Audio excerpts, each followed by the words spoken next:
Maestros en peligro. Conmoción en La Plata por la amenaza de un alumno a una docente. Le envió una carta acompañada de una bala exigiéndole que lo aprobara en un examen recuperatorio. Sumamente atemorizada por la situación, María Marta Adam hizo la denuncia.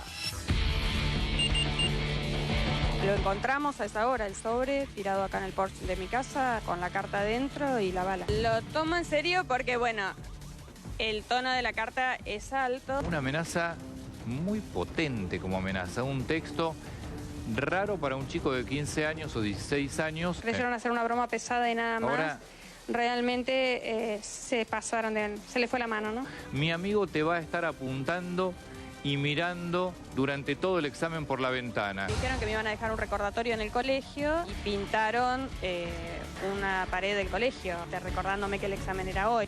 Se animaron a saltar un tapial, a entrar encapuchados. Las instituciones educativas no son la excepción a la escalada de violencia que se vive en la sociedad. Los docentes han sido víctimas de agresiones físicas contundentes en muchas ocasiones. Maestros indefensos. Y mientras mantiene el preservativo sobre la cabeza... Y ahí, ustedes vean cómo se les prende fuego, ¿no? Ya la corta. Extremadamente peligroso, ¿eh? Al chico le tengo miedo. Le tengo miedo porque se me ha levantado la mano una vez y varias veces lo ha hecho en tren de broma de amenazarme. En Córdoba fue un alumno el que descargó su furia contra la maestra. Me tomó de los cabellos y sentí que me seguía golpeando en el suelo, o sea, con el pie. Sé que estaba pero enceguecido y juro que creía que me mataba. La golpearon en el patio, incluso pateándola cuando la docente ya estaba en el suelo. Esta es la realidad que vivimos todos los días. Hoy pasa acá, en todas las escuelas pasa lo mismo. Gonzalo, ¿vos te agredió un alumno? Sí, hace unos años, cuando trabajaba en secundaria y... ¿Cómo fue tu caso? No, era un alumno de primer año, nada, estaba jugando con fuego, con un encendedor, no podía controlarlo. En un momento se me ocurre salir a buscar a la preceptora a ver si podía hacer algo más y en ese momento sale él también y bueno, trato de detenerlo, no pude. Pero es algo que ocurre a muchos de mis colegas, sobre todo en provincia y bueno, hay casos que salen a la luz. En general no sale a la luz porque la idea es que no trasciendan estos casos. Los directivos hacen lo posible. ¿Por qué motivo? No lo sé con exactitud. Los directivos tratan de cuidar, creo, la imagen del establecimiento, de la escuela. Los inspectores lo mismo y en general la idea es que no trasciendan y además muchos docentes tienen temor de decirlo, salir a decirlo porque a veces reciben represalias como... Claro, de hecho, hoy invitamos a muchos docentes y no querían venir por el temor a las amenazas de los alumnos y sus familias, ¿no? Cecilia, te quiero hacer una pregunta. ¿Hace cuántos años sos docente? Bueno, formalmente en la educación pública y privada 18. Informal, mucho más, pero formal en escuelas formales, 18 años. 18 años. ¿En qué momento crees que se perdió ese respeto que hubo siempre a la institución? Ya viene siendo una tendencia, pero así yo creo que lo marco y puedo especificar que en 2008 tuvimos un corte ahí importante. ¿En qué momento? En la secundaria. No sé por qué, pero creo que cosas que han ido cambiando y bueno, los padres que se han ido acercando muchos a la escuela con esta idea de, bueno, si lo podemos arreglar de otra manera. Yo tengo compañeras que han sido... Pero ¿cómo el padre quiere arreglar de otra manera? Uno en el colegio va y se tiene que tenemos adaptar docentes en a las Tigre órdenes y normas que han sido amenazadas. Tenemos un docente obviamente. preso también. Fernando Rico está preso por un tema de abuso que no es, pero sigue preso. Eso no, tenemos tantos políticos libres y Fernando preso. Pero usted dice que es... A ver... Usted dice que es inocente. Sí. Y esa es otra cuestión igual. Tenemos que es inocente. Sí. Pero bueno, hay una manera de encubrir otras cosas. ¿Cómo cuáles? Por ahí como con este tipo de ideas, ¿no? Tenemos maestras que los padres le hablan acá. Y se callan porque tienen miedo, porque tienen perfil bajo, no saben cómo manejarse. Son compañeras mías. Bueno, a mí me ha pasado también de mandarme a la... y la escuela no hacer nada porque no había que estigmatizar a los chicos. Hoy había una bala, digamos que había una bala en el caso ya se potencia porque una bala, una amenaza escrita en el colegio, una promesa de prenderle fuego. Y acá lo dramático es que los padres pretenden que los chicos, aún siendo unos burros totales, pasen y aprendan. Pero acá apareció adentro de la amenaza una bala, digamos, a esta En la mujer, carta ¿no? lo que le decía en la carta es: sé dónde vivís, te tengo estudiado, le decía este alumno anónimo a la maestra, vos vas a tener que aprobarnos a todos, salvo a los que entreguen en blanco, vas a tener que mirar a otro lado para hacerte la tonta mientras todos nos copiamos, y lo que le marcaba es: si no haces esto, bueno, va a aparecer esta bala, ya sabes de qué manera. Fue muy, pero... A veces se desmadró y convengamos que es muy... es un caso extremo. Sí. Así, este tipo de casos ya es muy novedoso. Claro, lo que pasa es que y la es una novedad película. del anonimato también tiene que ver con la incorporación en diciembre pasado de un artículo al Código de Faltas que establece que los padres o alumnos que agredan, los padres de los alumnos, perdón, que agredan verbalmente o físicamente a los docentes, pueden ir a prisión hasta 15 días y pagar multas entre 15 y 30.000 pesos. Esto hace esta novedad en el mundo de la agresión a los docentes que tiene que ver con la amenaza anónima. María Julia, una pregunta, pero yo agrego solamente en la calle me da más de 15 días. ¿Por qué solamente 15 días si yo agrego una Porque está persona? en el Código de Faltas, no lo sé por qué. Pero si yo le pego una piña a una persona me voy en cana. No lo Entonces sé, vos le pegas no. una piña a una Para que persona, Flavio vas 15 Buccino días. es docente especialista en violencia escolar. Buenas noches, Flavio. Tal, bueno. Sí. Yo recién preguntaba, ¿en qué momento cambió todo? ¿En qué momento cambió ese respeto que se le tenía históricamente a la figura de la maestra, del profesor? Lo primero que te diría es que hay que discriminar. Porque nosotros estamos juntando un montón de tipos de violencias diferentes en lo que estamos diciendo. Y le estamos poniendo en la escuela porque en realidad la escuela está creada justamente para trabajar con esas violencias, para socializar. Por lo tanto, nos llama más la atención una bala en la escuela que una bala en un boliche o una bala en la calle. Entonces digo, me parece que lo primero que tendríamos que hacer es discriminar. A ver, rápidamente con lo que vos pasaste en el informe, más las cosas que estuvimos diciendo acá, podemos detectar tres tipos de violencia diferentes. Una social que entra por la ventana a la escuela, que es difícil de manejar por la escuela, porque es una violencia que no es propia y que tiene que manejarse de diferentes maneras. Pero la segunda, que me parece interesante, que es la que planteaba la de Gastón, es una violencia intraescolar. La violencia intraescolar entre los agentes de la escuela. Claro, la directora de calle.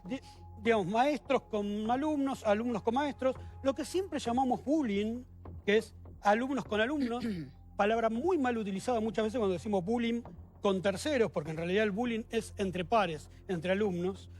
Y una tercera violencia, que creo que no está marcada ahí, que acá también de alguna manera algo dijimos, es la violencia institucional, la violencia del Estado.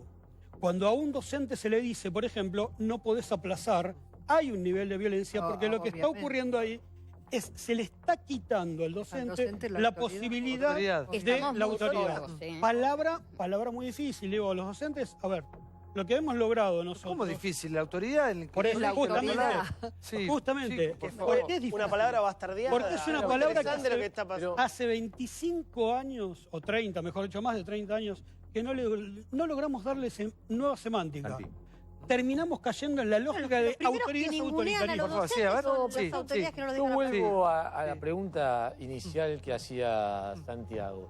A ver, ¿en qué momento la escuela dejó de ser para nosotros la segunda casa, la maestra la segunda madre? ¿En qué momento pasó? Fue gradual, pero no puede digamos haber que sido fue 2008. vino de Ahora arriba. porque a vos te sancionaron por aplazar chicos. Sí. Sí. Bueno, en ¿Cómo fue? 2014 salió en todos Sí. lados. ¿En qué momento se desvaloriza Y además la después escuela? me bajaron la Sí, calificación. Sí. Y nadie se enteró. Por este motivo. Por este motivo, fue después, fue en diciembre, con otros condimentos. Entonces, peor para mí. No hables más, no te calles, no digas nada. Pero bueno, viene de arriba hacia abajo, viene por nuestro sueldo, viene por nuestra categorización, viene por las horas esclavas que trabajamos, no sé si sabrán. Pero tenemos horas, los que trabajamos muchas horas, que ganamos menos. ¿Por qué? Porque trabajamos mucho. Entonces yo no puedo ganar más porque trabajo mucho. Entonces tengo que trabajar menos o me agarra la FIP o me haga o qué sé yo. Tengo que trabajar menos. A ver si, disculpame, Gustavo. No, Sí. yo decía eso. ¿En qué momento el padre se termina poniendo del lado del hijo que no estudia en vez del lado de la maestra que le enseña. ¿Cuál fue el lugar, digamos, en cuál Bueno, es la familia, el corte en la está sociedad? En el momento la que familia- a ver. Ponerse en contra. Claro, porque eso tiene que ver con otra cosa que pasa en general en los tiempos que nos tocan vivir, que tiene que ver con esta mala prensa que tiene también la autoridad del padre en sí misma. O sea, un padre que enfrenta a un chico por lo que nos enfrentaban siempre nuestros padres, parece que está mal. Pareciera que el padre tiene que ser el mejor amigo del pibe. Como si eso fuese ayudar al niño. O sea, no soy yo una experta en eso, pero un niño que no puede enfrentarse a ninguna autoridad y que no sabe hasta dónde está su límite, que no sabe qué... O sea, también está un poco perdido, pero es más fácil para un padre no enfrentarse, no pelear, no poner un límite y decir la docente es una loca y vos tenés razón y bueno, las 3 horas que está en la casa, que esté todo tranquilo, mirar la tele y no pasa nada. Una confusión, yo creo, vos decías la palabra autoridad. Che, es una palabra autoridad, no tiene nada de malo. Se bastardió la palabra autoridad y se la confundió, para mí intencionalmente, con autoritarismo. Creímos que todo lo que sea una figura de autoridad, un juez, un profesor, un político... La ley... La ley, básicamente, tiene que ver con lo que estamos hablando antes, da lo mismo el cumplimiento de la ley o no. Y eso tiene que ver con hechos puntuales. Se prohibió el 1, 2 y 3 por estigmatizante. Esa palabra se sugirió arruinó el país, esa palabra. Estigmatizante. Habría que sacar estigmatizantes del diccionario. Se sugirió aprobar a chicos para bajar la tasa de abandono escolar. Básicamente todos sabemos, lo resumo, pero fue por eso. Pero ahí tenés un punto. Sí. Si el chico era aprobado sistemáticamente en la primaria porque tenía que pasar... Tengo casos de chicos de 6º grado que no saben leer.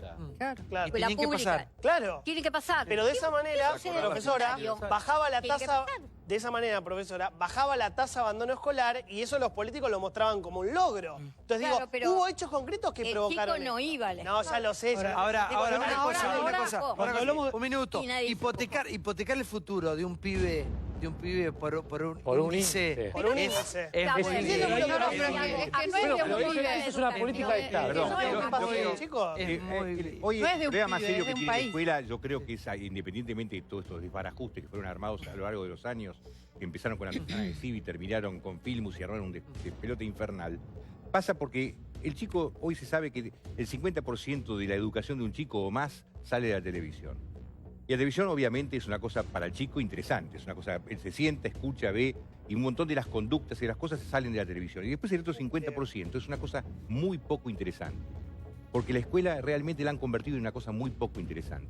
Donde la creatividad no es exaltada, donde, digamos, todavía tenemos una escuela donde matemática es más importante que la danza. En el mundo se sabe que no tiene por qué ser más importante la matemática que la danza. Sí, es más. Entonces, yo me acuerdo que cuando yo venía, había un profesor de zoología que se llamaba Vázquez, mi gran respeto por el viejito, que era un tipo que tenía voz temblorosa, era el típico personaje para tirar un tizazo, pero cuando él empezaba a hablar, no volaba una mosca, porque la clase que el tipo daba era maravillosa. No había forma de que alguien hable. Venía la señora de matemática, que era una vieja insoportable, tizazo. Te quiero decir, me parece que lo que hay que buscar es que la escuela se convierta nuevamente en un lugar de interés para los chicos. Y eso no está pasando. Tenemos en mi escuela 37 de Don Torcuato, con los fondos PIE que ahora parecería que nos van a sacar, es un fondo de nación, logramos comprar un Smart TV, divino. Biblioteca, las chicas, hasta ayer estuvimos pintando muebles bajo techo de chapa 37 grados, hasta ayer. ¿Sí? los pintaban? Pintamos nosotros. A mí me tocó la mesa de ping-pong. Nueva que la directora hasta fondo de su bolsillo. Ay, no podía decirlo, perdón, Daniela. Bien, hasta su plata puso. Bueno, tenemos un Smart TV divino. Ayer puse una papa y una aguja de tejer, saqué una foto, la puse en Twitter y en Facebook, a ver si lográbamos señal de Wi-Fi. Bueno, no tenemos Wi-Fi, tampoco tenemos teléfono en la escuela. O sea, ¿cómo puedo decirle a un chico pobre, que es alumno mío, que por ahí le cuesta leer, que quiero sacar un geólogo, porque le voy a mostrar un video de los que yo veo en Canal Encuentro, que me apasionan, y le quiero mostrar un video con mi Smart TV de la escuela? Y no me funciona porque no tengo Wi-Fi. Y ya se lo pedí a Finocchiaro, se lo pedí a Bullrich y no viene el A ver, quiero saber el arranque de clases en provincia de Buenos Aires porque eso muy es complicado. Todo un muy complicado. tema. Debería arrancar el 6 de marzo. Sí. Está súper trabada la negociación porque los gremios están pidiendo 35% de aumento, 25% por este año. Y Vidal dijo basta. Vidal dijo 18 más cláusula gatillo. 18 en octubre. 18 más cláusula gatillo, en 4 cuotas. El gatillo que nos Entonces, claro, el gatillo sería que si pasa el 18% se reabre la paritaria, cosa que el no año pasó pasado no se otros años, exactamente. Entonces está trabadísima la discusión y lo que dijo Vidal es voy a descontar los días de paro y eso, como te darás cuenta, puso las cosas muchísimo más tensas. Sí, Débora, por favor. No, a mí me parece en relación a la pregunta que hacía Gustavo, ¿no? ¿Cuándo sucedió que la escuela dejó de ser ese lugar y los maestros dejaron tener ese rol? También me parece que habla de la degradación social y de lo que pasó en las casas con los padres, ¿no? Me parece que ese es el comienzo de la punta del ovillo. María Julia preguntaba qué pasa con la autoridad de los padres o con los chicos. Mira, Gustavo Yáñez, que es un pedagogo, ponía un ejemplo una vez de una jornada escolar donde a las 8 de la mañana llegaba un padre o una madre con la nena y la nena llegaba en pijama. Entonces, todos preguntaban por qué llegó en pijama. Bueno, no tuvo manera ese padre o esa madre de revertir una situación que se daba en la casa. El chico no se quería cambiar. El padre no pudo ni siquiera ponerle al chico la ropa para ir al colegio. ¿Cómo querés que vienen sin comer? A ver, este año inauguramos comedor en la escuela. La directora fue, lo pintó de... La directora era compañera mía, fue secretaria, vicedirectora, y nuestra directora anterior... a mi casa, la directora. Bien, puso plata sobre ella, pintó todo violeta, tenemos comedor, no teníamos luz. Como yo soy muy rompe, llamé al intendente, le dije, necesito un helicóptero. Me lo mandó. Pero yo tengo que llamar al ministro, yo lo llamo, y por suerte me atienden. Fino Claro me llamó. ¿Cómo son los chicos que egresan? Le quiero preguntar a Para, te atendió, pero te solucionó el problema. Los chicos que egresan. Las maestras... ¿Pero qué chicos salen a la vida? Un chico que llega a secundario con muchas dificultades para entender lengua y matemática. Muchas dificultades. De los que mejor les va, es muy chiquito el grupo. Te digo, las maestras en la reunión de docentes de principio de año estaban evaluando que Manuel Santillana no iban a tener porque es muy alto el nivel. Santillana. No estamos hablando de un libro académico. Santillana. Entonces, si vamos a empezar... Si no apostamos a la toca nivelar para abajo, no les queda... O sea, las mejores escuelas en los lugares más pobres. Y no lo tenemos. A mí me gustaría salir de la lógica de está todo mal. Porque en realidad esta es una escuela. A ver. Pero la educación está cada vez peor. A ver, no voy a hacerte ningún tipo de... Pero no te voy a hacer ningún tipo de análisis sobre ese tema. A ver, a donde quiero ir es a lo siguiente. Débora decía algo muy importante. Hablaba de padres, hablamos de docentes. Estamos hablando de adultos. Lo que están faltando son adultos. Sí, obvio. Ese es el problema. No echamos la culpa dentro de la escuela o fuera de la escuela. El problema es social. Y además hay una cuestión que es clara y que todas las investigaciones dan cuenta de esto. Las escuelas que tienen compromiso, los directivos y su plantel docente son las escuelas con menos problemáticas de este tipo. Y lamentablemente lo que no estamos planteando es cómo estamos formando esos docentes, cómo estamos formando esos directivos, cómo estamos haciendo un trabajo desde el Estado y desde la sociedad para que esos docentes tengan el menor peso posible para hacer su trabajo. Sí, a ver, Barleta. Yo creo que el tema de la crisis de la educación es evidente y estamos en un problema muy serio en nuestro país. A las inequidades sociales, como bien planteabas vos, agregó una fuertísima inequidad. Y cuando se pregunta cuándo la educación empezó a estar cada vez peor, es cuando la ausencia de un proyecto nacional educativo apareció a partir de la provincialización de la educación media. ¿Por qué? Porque a la inequidad social entre una escuela y otra se agregó la inequidad, depende de dónde vos nazcas. Hay provincias que invierten 25.000 pesos por alumno por año y otras provincias invierten 2.500 pesos por alumno por año. Es decir, depende de donde te toquen hacer, tenés una inequidad enorme. No hay proyecto nacional educativo y nos va a costar muchísimo en este país y ahí sí que tendría que haber una política de Estado. No tendríamos que tener diferencia entre los diferentes partidos políticos, reunirnos para encontrar la manera de poner en marcha este proyecto nacional. Ya voy, señora. Sí. Mirá, hay una, digamos, el presupuesto es uno, como siempre explica acá la señora. Yo digo, utilizando el sentido común que tanto se nombró esta noche, en vez de gastar plata en tantas pelotudeces, ¿cómo no vamos a tener una educación pública con doble turno de excelencia? ¿Cómo lo invertimos ahí? Lamentablemente, más allá de que se haya elevado la cantidad de dinero de PBI para educación, hoy la mayor cantidad de dinero del presupuesto educativo va en sueldos. La verdad que estamos muy lejos de pensar en la infraestructura edilicia primero para que el chico no le llueva. Después en la Tenés en mis escuelas van de viaje de egresados a Jujuy. 3 escuelas diferentes, Media 11 de Don Torcuato, la alemana de Polvorines y Ford. En diferentes circunstancias van los 3 a Jujuy, a diferentes escuelas. ¿Cuánto tiene un chico para... Tenía, en la época anterior, un chico para comer en Jujuy? 11 pesos. La escuela alemana llevó hasta una cocina. Bueno, Ford llevó toneladas de alimentos. ¿Qué vieron los chicos? No había pobreza. Había falta de cosas. No había pobreza, falta de cosas. Encontraron los alumnos y los profesores falta de cosas. La pobreza era como no es la que vemos acá en Gran Buenos Aires. Es distinto. Pero falta de cosas. Como un chico en Jujuy, en Huachichocana o en Los Colorados no puede por ir progresar porque come por 11 pesos. ¿Qué le damos de comer si bajó de la montaña con el burrito caminando porque no tiene bici y llega muerto de hambre y tiene que estar todo el día? 11 pesos. Santiago, igual no, a mí me parece que hay algo que es fundamental. No nos olvidemos que este es un país que tuvo un gobierno que le fue indiferente a la carpa blanca, ¿no? Un gobierno que dejó el gobierno de Menem. Digo, hay una política de Estado. Podemos retomar aquella famosa frase de Mariano Moreno, ¿no? Un pueblo iletrado puede cambiar de tiranos, pero nunca va a cambiar de tiranía. Y me parece que hay una idea... Adrede, ¿no? Una idea adrede de tener un pueblo iletrado. Sí, digo. Pero perdón, la idea que es... Si queremos el tema educativo, digamos, volvamos a lo pedagógico. Acá nos pasamos hablando de edificios, comida y demás. Volvamos a lo pedagógico. Lo que necesitamos es una escuela que enseñe, no que dé de comer. Además, cuando tenga que dar de comer, va a tener que dar de comer. Y buena comida. Pero tenemos que centrar nuestro punto. ¿Cómo podés enseñar si no tenés un monitor y wifi? No, pero no tenés... Chico muerto de hambre, el techo se te cae. No tenés algo más básico. Los países que planifican son los países que más cuidan a sus hijos. Claro, no solamente los países que no planifican nada son los que no cuidan a los hijos. Argentina no planifica y no cuida a sus hijos. Pero nadie quería planificar en educación. Los salen de la escuela y no saben nada. Y realmente no hay ninguna duda de que Argentina tiene por los hijos, que sería el futuro, el menor de los cuidados. Flavio, igual te falta algo, porque a mí no me parece mal que sirva como contención y los chicos se alimenten. Lo único que hablamos es del sueldo de ustedes, que es malísimo.